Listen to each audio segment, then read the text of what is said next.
Hello दोस्तों, लक्ष्य classes में आपका स्वागत है। आज हम सॉल्व करेंगे बीएचटीसी 2022 में जो 8 अक्टूबर को आपको पेपर हुआ है उसकी क्वेश्चन उत्तर बताएंगे, सॉल्व करेंगे कि उसका उत्तर क्या है। यदि हमारे चैनल लक्ष्य क्लासेस को सब्सक्राइब नहीं किया तो सब्सक्राइब ज़रूर कर ले, वीडियो को लाइक करें, सब्सक्राइब जरूर करें दोस्तों, और शेयर करें। कमेंट में एक अच्छा सा कमेंट देना न भूले दोस्तों। आज हम देखेंगे कि बीएचटीसी 2022 जो 8 अक्टूबर 2022 को जो पेपर हुआ है ना, उसके क्या उत्तर हैं। जैसे कि शिक्षण अभिरुचि के प्रश्न मैं बताऊंगा अभी आपको इस वीडियो में, और राजस्थान जीके के क्वेश्चन बताएंगे, और रीजनिंग के प्रश्न के उत्तर भी बताएंगे। चलो हमारा वीडियो स्टार्ट करते हैं, चलते हैं, हम देखते हैं अभी। अब जैसे कि हमारा पहला क्वेश्चन क्या था कि अधिगम क्षमता प्रभावित नहीं होती हैं। तो अधिगम क्षमता प्रभावित किससे नहीं होती हैं? आनुवंशिकता से नहीं होती हैं। अब हम देख लेते हैं, जैसे कि गृह कार्य देने का लाभ विश्वविद्यालय व आदत बन जाती है। शिक्षा में अवरोधन क्या होता है? ये आपके सभी क्वेश्चन है, ये शिक्षण अभिरुचि के क्वेश्चन है। ये सभी जो अभी मैं बता रहा हूँ ये शिक्षण अभिरुचि के क्वेश्चन है दोस्तों। तो अब हम देख लेते हैं कि शिक्षा में अवरोधन क्या होता है। किसी बालक का 1 वर्ष से अधिक समय तक एक ही क्लास में रखना, यह अवरोधन होता है। 1 वर्ष तक रखते हैं, ये अवरोधन होता है। अब हम देख लेते हैं जैसे कि आगे की ओर, जैसे कि मूल्यांकन को मापने की विधि है गुणात्मक प्लस परिमाणात्मक होती हैं। सीखना विकास की प्रक्रिया है, किसने कहा? हुडवर्थ ने कहा। अब हम देख लेते हैं जैसे कि और आगे, जैसे कि सीखने का मुख्य तत्व है इच्छा प्रेरणा, ये हो सकती है। लेकिन जो आप क्वेश्चन आए थे उनमें से ये सभी थे। इच्छा प्रेरणा एक और ऑप्शन था, ये सभी होंगे। प्रभावी संप्रेषण संभव है विस्तृत ज्ञान से। ये प्रभावी संप्रेषण, यदि किसी को विस्तृत ज्ञान होगा तो वो अपना संप्रेषण अच्छी तरीके से दे पाएगा। और हम देख लेते हैं जैसे कि संप्रेषण का कौन सा प्रकार तीव्रतम होता है। तीव्रतम संप्रेषण का तीव्रतम जो तीव्रतम कैसे होगा? यदि सांकेतिक होगा तो वो ज़्यादा प्रभावी होगा, तीव्रतम होगा। नेतृत्व गुणों का विकास बालकों में होता है। जैसे कैसे होता है? व्यक्तिगत विकास होता है। अब हम देख लेते हैं जैसे कि आगे की ओर, शिक्षक विद्यार्थी में कौन सा गुण होना चाहिए? जिज्ञासा का। पाठ्यचर्या क्या होनी चाहिए? पाठ्यचर्या बाल केंद्रित होनी चाहिए। और हम देख लेते हैं जैसे कि शिक्षक विद्यार्थी में कौन सा जिज्ञासा होनी चाहिए, ये हमने कर लिया। आगे की ओर देख लेते हैं जैसे कि विद्यार्थियों में पुस्तकालयों की स्थापना भी यहाँ होनी चाहिए। जो आपके ऑप्शन थे इनमें से सभी ऑप्शन थे, शिक्षण कौशल में भी इनमें से सभी ऑप्शन सही था। और हम देख लेते हैं जैसे कि आगे,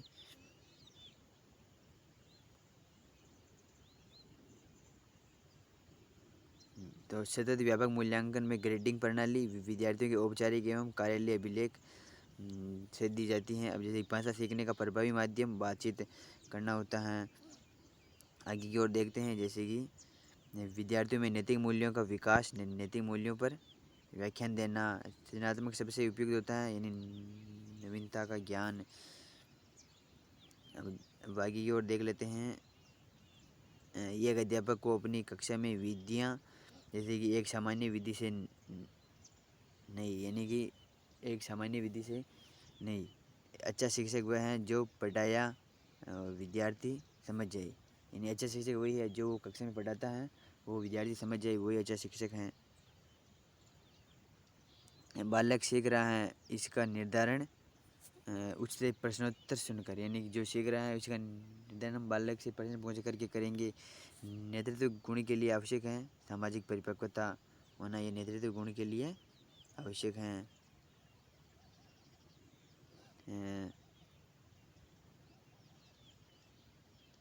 अब जैसे कि आईसीटी में अध्यापक की भूमिका वो समन्वयक होती हैं। शिक्षा यानी शिक्षण अधिगम सामग्री का प्रयोग, इनमें से सभी होते हैं। और पाठ योजना मदद करती हैं। इसमें दो ऑप्शन थे, ए प्लस बी, दोनों सही हैं। विद्यालय में विद्यार्थियों को कैसे अभिप्रेरित करें, गहन अध्ययन द्वारा उन्हें अभिप्रेरित करना चाहिए। और शिक्षण का सत्तावादी स्तर शिक्षक केंद्रित होना चाहिए। शैक्षिक प्रौद्योगिकी की विशेषता नहीं है निरस, ये निरस नहीं होनी चाहिए। मूल्यांकन की उपयुक्त परिभाषा सभी, जो इसमें जो आपके तीनों ऑप्शन आए थे उनमें से सभी थे। विद्यार्थियों में संवेगात्मक समायोजन, इनमें से भी सभी होंगे। सृजनात्मक की तकनीक, इनमें से सभी होंगे। एक विद्यार्थी गृह कार्य करके नहीं आता तो कारण जानने का प्रयास करेंगे। और हम आगे की ओर देखेंगे, जैसे यदि आप शिक्षा में सुधार चाहते हैं तो प्राथमिक स्तर में सबसे पहले सुधार करेंगे। अब जैसे कि अब हम देखेंगे राजस्थान जीके के क्वेश्चन। अब हम देखेंगे जीके के क्वेश्चन देख लेते हैं। अब जीके के होंगे कि रामानंदी संप्रदाय समझी थे, बी कृष्णदास परियारी थे, कृपाल सिंह शेखावत ब्लू पोट्री थे संबंधित थे। 84 खंभों की छतरी बूंदी में है। स्थापत्य कला का जनक महाराणा कुंभा हैं। स्थापत्य कला का जनक महाराणा कुंभा। और हम देख लेते हैं आगे की ओर, जैसे कि राजस्थान राज्य अभिलेखागार बीकानेर में है। कुछ अमनी ख्याल लच्छीराम जी ने, लच्छीराम जी की हैं। शिवरात्रि मेला फाल्गुन कृष्ण 13 को होता, ये पढ़ता है। मारवाड़ा परगनारी विगत मोहम्मद नैन्सी ने लिखी। और हम आगे की ओर देख लेते हैं। खेराड़ी बोली टोंक व भीलवाड़ा में बोली जाती है। छापरा और बूंदी के बीच में या टोंक और भीलवाड़ा के जो क्षेत्र, जो बीच में जो क्षेत्र है वहाँ पर बोली जाती हैं। राजस्थान मानवाधिकार आयोग 1999। 40वां महोत्सव ये सिंधियों का है। मल्लीनाथ जी का मेला तिलवाड़ा बाड़मेर में पड़ता है। और हम देख लेते हैं, जैसे कि सांझी पूजन कुंवारी कन्याओं द्वारा किया जाता है। 1857 की क्रांति में छावनियाँ 6 थी। बिंदुलाल भट्टाचार्य अप्रैल 1919 में आया था। नवीन राजस्थान यानी राजस्थान का ये जो राजस्थान का पूर्ण एकीकरण हुआ था वो हुआ 1 नवंबर 1956 को हुआ था। और हम देख लेते हैं आगे की ओर, जैसे कालीबंगा के ये पूछा गया कि इसके कालीबंगा के उत्खननकर्ता कौन थे, बीबी लाल और बीके थापर। कोटा राज्य की स्थापना माधव सिंह प्रथम। सरपंच त्यागपत्र किसे देता है, वीडियो यानी विकास अधिकारी, ये वीडियो हैं यानी विकास अधिकारी को देता है। और हम आगे की ओर देख लेते हैं, राज्य निर्वाचन आयोग जुलाई 1994। राज्य वित्त आयोग 1955 में इसकी स्थापना हुई। जोधपुर प्रजामंडल की स्थापना जयनारायण व्यास ने की। पुनावाड़ा, पुनावाड़ा कहाँ पर है, ये डूंगरपुर में है। बोलियों का वर्गीकरण, बोलियों का वर्गीकरण किसने किया, क्रिएशन ने किया। अब हम देख लेते हैं आपके रीजनिंग के क्वेश्चन कौन से। अब हम देख लेते हैं रीजनिंग के क्वेश्चन साथियों। अब जैसे कि कुछ पुस्तकें कार हैं, यहाँ पर कुछ पुस्तकें कार है, कुछ कारें बॉक्स हैं और कुछ तो अब निष्कर्ष क्या निकलेंगे भी, कुछ पुस्तकें बॉक्स हैं ये भी नहीं, कुछ बॉक्स पुस्तकें हैं ये भी नहीं, तो दोनों ही गलत हो जाएंगे। अब हम आगे के देखेंगे भी, इंडिया को दर्पण में देखने पर कैसे दिखाई देगा, तो इंडिया को दर्पण में देखने पर ऐसा दिखाई देगा।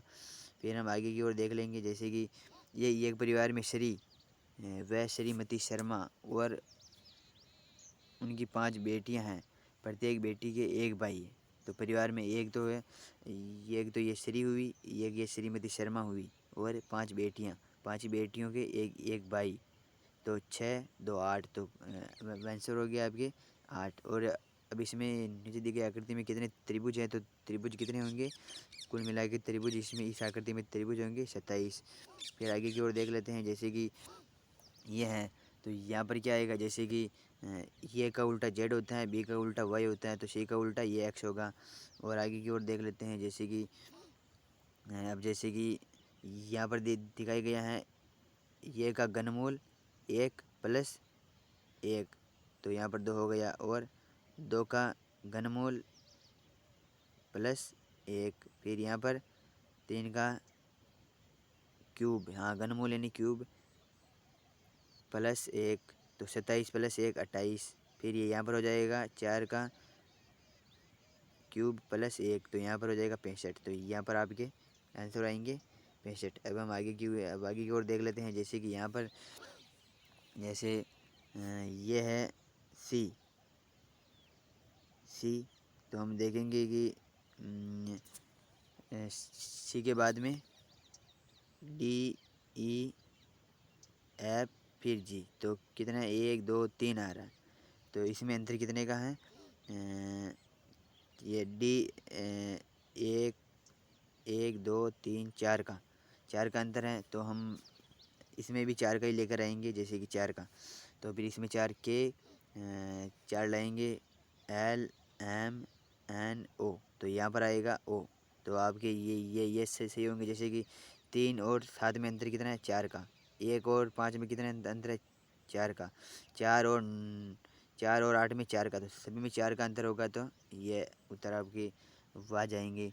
अब जैसे कि अपने घर से प्रारंभ राधिका 25 मीटर पूर्व की ओर चलती हैं।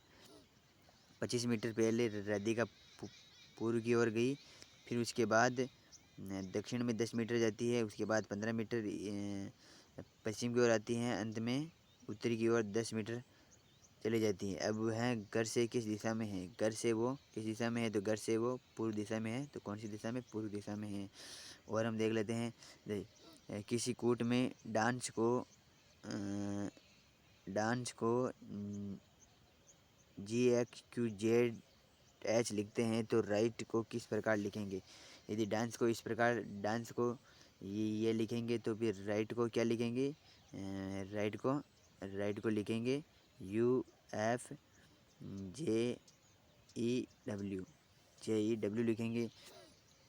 और हम आगे की ओर देख लेते हैं, जैसे कि 4 6 7 का अर्थ लीव्स आर ग्रीन है। 4 8 5 का अर्थ ग्रीन इज गुड है। 6 3 9 का अर्थ दे आर प्लेइंग है, तो लिविंग का, यानी कि 4 का अर्थ तो हमें मालूम चल, इसमें भी 4 है, इसमें भी 4 है, दोनों में ये ग्रीन ग्रीन है, तो 4 का अर्थ ग्रीन हो जाएगा। फिर बचेंगे 6, तो इसमें भी 6 है और इसमें भी 6 है, दोनों में आर आर है, आर आर। फिर इसमें 7 बचे, 7 का अर्थ होगा लीव, 7 का अर्थ लीव होगा, तो लीव का अर्थ क्या होगा, 7 होगा। अब हम आगे की ओर देख लेते हैं, जैसे कि मोतियाबिंद आँख, मोतियाबिंद आँख में होता है, तो निमोनिया फेफड़े में होता है। आगे की ओर देख लेते हैं, लड़कों की किसी पंक्ति में सुरेश का स्थान बाएं से, यानी सुरेश का स्थान बाएं से 7वां है और रोहित का स्थान दाएं से 12वां है। यदि वे दोनों एक दूसरे के साथ अपना स्थान बदल लेते हैं, यानी कि ये तो पहले तो था यहाँ पर सुरेश और यहाँ पर था रोहित, तो फिर दोनों स्थान बदल लेंगे, तो यहाँ पर आ जाएगा सुरेश और यहाँ पर आ जाएगा रोहित। और हम पंक्ति में लड़कों की संख्या कितनी है, यदि ये पूछा है, तो सुरेश का स्थान बाएं से 22 हो जाता है, तो सुरेश का स्थान बाएं से 22 हो जाता है। कितना हो जाता है, 22वां। इधर आने से 22वां हो जाता है। तो ये 12 और 22, 12 और 22, इधर से 12 इधर से 22, तो 12 और 22 जोड़ेंगे तो 34, 34 से 1 माइनस करेंगे कि ये दोनों एक ही हैं, तो 1 माइनस करेंगे तो उत्तर आपके आ जाएंगे 33। और हम आगे की ओर जाते हैं, जैसे कि किसी घड़ी में 8:15 यानी 8:15 है, तो दर्पण प्रतिबिंब होगा तो 3:45, तो क्या होगा, 3:45, क्या होगा, 3:45 समय होगा। फिर हम देख लेते हैं, जैसे कि मीमांसा 9 दिन पहले फिल्म देखने गई थी, वह केवल गुरुवार को फिल्म देखने जाती हैं, तो आज का सप्ताह का कौन सा दिन है, तो 9 दिन पहले यानी गुरुवार को गई, फिर बाद में गुरुवार आएगा, फिर 9 में से 7 निकालेंगे, क्योंकि सप्ताह में 7 दिन होते हैं, 7 माइनस करेंगे, 9 में से 7 घटाएंगे, 2 बचेंगे, तो शुक्र शनि, तो शनिवार हो जाएगा। अब हम आगे की ओर देख लेते हैं, जैसे कि 40 छात्रों की कक्षा में राम का स्थान आरंभ से 25वां है, तो अंत में उसका स्थान कौन सा होगा। यदि कि वो आरंभ से 25वां है, तो अंत में 16 हो जाएगा, अंत में 16वां हो जाएगा। फिर हम देख लेते हैं, जैसे कि वृक्ष का भाई आर है, यानी कि यह है वृक्ष का भाई आर है, फिर आर की बेटी सी है, एक्स की बहन एम है, सी का भाई जी है, जी का चाचा, यानी कि ये इसके पिताजी हैं, इसका भाई ये एक्स हो सकता है, तो आपका उत्तर एक्स होगा। अब जैसे कि आगे की ओर देख लेते हैं, 1 8 27 के सर्वाधिक समुच्चय कौन से होंगे, ये होंगे। अब जैसे कि और देख लेते हैं, इसको जैसे कि क्रमवाइज जमाना है तो सबसे पहले होगा साक्षात्कार, फिर हमें नौकरी मिलेगी, फिर परिवीक्षा होगी, फिर स्थायीकरण, फिर पदोन्नति होगी। ये इसमें इसका कोट ये सही होगा। अब जैसे आगे की ओर देख लेते हैं, जैसे कि 2 जुलाई 2022 को शनिवार था तो 27 जुलाई को कौन सा वार होगा, बुधवार होगा। और आगे की ओर देख लेते हैं, जैसे कि एक कक्षा में 19 लड़कों की औसत आयु 21 वर्ष है, यदि अध्यापक की आयु भी शामिल है यानी कि 19 वर्ष, यानी कि लड़के कितने हैं, 19, और औसत आयु 21 है। यदि उसमें अध्यापक मिला लिए जाए तो फिर अध्यापकों